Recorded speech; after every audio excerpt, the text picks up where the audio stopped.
Hello বন্ধুরা, আশা করি তোমরা সকলে ভালো আছো। আমিও ভালো আছি। চলে এসেছি একটা ভিডিও নিয়ে তোমাদের সামনে।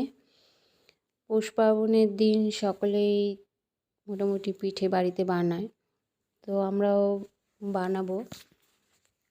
নারকেল 5টা নারকেল ভাঙা হয়েছিল, কিন্তু 5টার মধ্যে 3টে একেবারেই শুকনো, 2টোর মধ্যে জল আছে, আর বাকিগুলো তো নেওয়া যাচ্ছে না।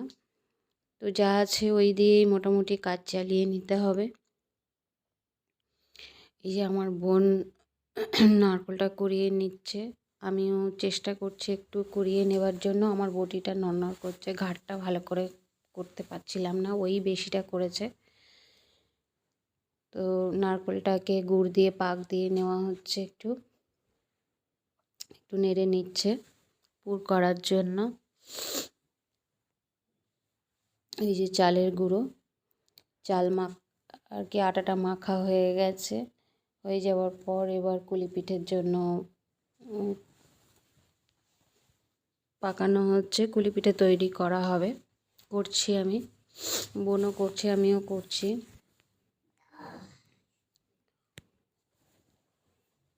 দুরকম পিঠে হবে। অনেক রাত হয়ে গেছে, একটু দেরি করে বসেছি, যার জন্য চালের গুঁড়ি রেখে দেওয়া হবে, পরে আবার করা হবে অন্যদিন। এই যে কুলি পিঠে রেডি করা হয়ে গেছে, পুর ভরা হয়ে গেছে। এবার চুষি পিঠের জন্য তৈরি করা হচ্ছে আটাটা রেডি করে নিয়ে চুষি পিঠেও কাটা হবে, কারণ চুষি খেতে আমার বোনের হাজব্যান্ড খুব ভালোবাসে, তাই তার জন্য আলাদা করে চুষি পিঠে করতে হবে। পাটিসাপটা করার কথা ছিল, কিন্তু পাটিসাপটাটা আর করতে পারা যাবে না। এটা করতে করতে অনেক রাত হয়ে গেছে। তো পিঠে তৈরি করতে করতে ভীষণই মজা করলাম আমরা। মানে পিঠে খাওয়ার থেকে আনন্দটাই অনেক বড়, সেই আনন্দটা উপভোগ করছি। এই যে সব রেডি হয়ে গেছে, একটা জায়গায় তুলে রাখা হলো, দুধ বসিয়ে দেওয়া হয়েছে, দুধ কুলি করা হবে। তো দুধটা আছে, বসে আছে। এবার ওই যে চুষি পিঠে বলেছিলাম, তখন চুষির জন্য আটা রেডি করা হয়ে গেছে। চুষি পিঠে আমি তো চুষি কাটতে পারি না ভালো করে, তো আমি বোনকে একটু লম্বা লম্বা করে রেডি করে দিচ্ছি। আমার বোন ওই যে কেটে নিচ্ছে। আমি ওরকমভাবে কাটতে পারবো না, তাই হাত দিয়ে মাঝে মাঝে ছোট ছোট করে ডোলে তৈরি করে দিচ্ছি। আর আমার বোনের ছেলে ভীষণই হাসাহাসি করছে। যাই হোক, চুষি কাটতেও অনেকটা সময় নষ্ট হলো।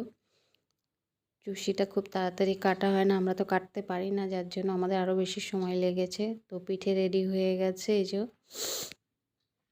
এবার পিঠে খাওয়া হবে সবাই মিলে। সবাইকে দেওয়া হয়েছে, এবার আশেপাশে যারা ছিল। চলো, এই যে মাছ নিয়ে এসছে, ওটা তার রাত্রিবেলা হয়ে গেছে। সকালবেলা একজনের ফ্রিজে মাছটা রাখা হয়েছিল, ফ্রিজ থেকে মাছটা আনা হয়েছে, আমার বোনপো ধরে এনেছে। ওরা ওই যে যেখানে মাছ ধরে পয়সা দিয়ে, যেখানে ছিপ ফেলা হয়, সেখান থেকে মাছটা ধরে এনেছে। তো অনেকটাই মাছ হবে, ঝাল ঝোল যে যেভাবে খেতে চাইবে সেইভাবেই রান্না করা হবে। তো মাছটা ফ্রিজে ছিল, এই যে শক্ত হয়ে আছে, একটু জল দিয়ে ভিজিয়ে রাখতে হবে এটাকে। তো আমি আঁশটা ছাড়িয়ে দিয়েছি, আমার বোন এটাকে কেটে নেবে। খুব ঠান্ডা ফ্রিজের মধ্যে ছিল, হাতটা একদম অবশ হয়ে যাচ্ছে, বুঝতে পারছি না মাছটাকে ধরে। একটু দেখাচ্ছি, ভিডিও করলাম অনেকটাই।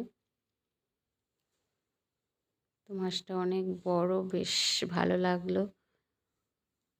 এবার মাছটা আমার বোন কেটে নিচ্ছে, এই যে কেটে নিচ্ছে, কাটা হয়ে গেছে। পিসগুলো একটু বড় বড়ই রাখছে।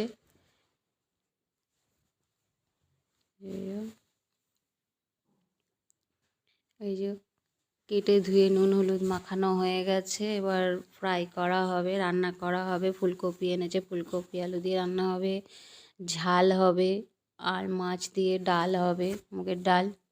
তো ভিডিওটি ভালো লাগলে লাইক শেয়ার কমেন্ট করে দিও, সাবস্ক্রাইব করতে ভুলো না। সবাই ভালো থেকো, টাটা।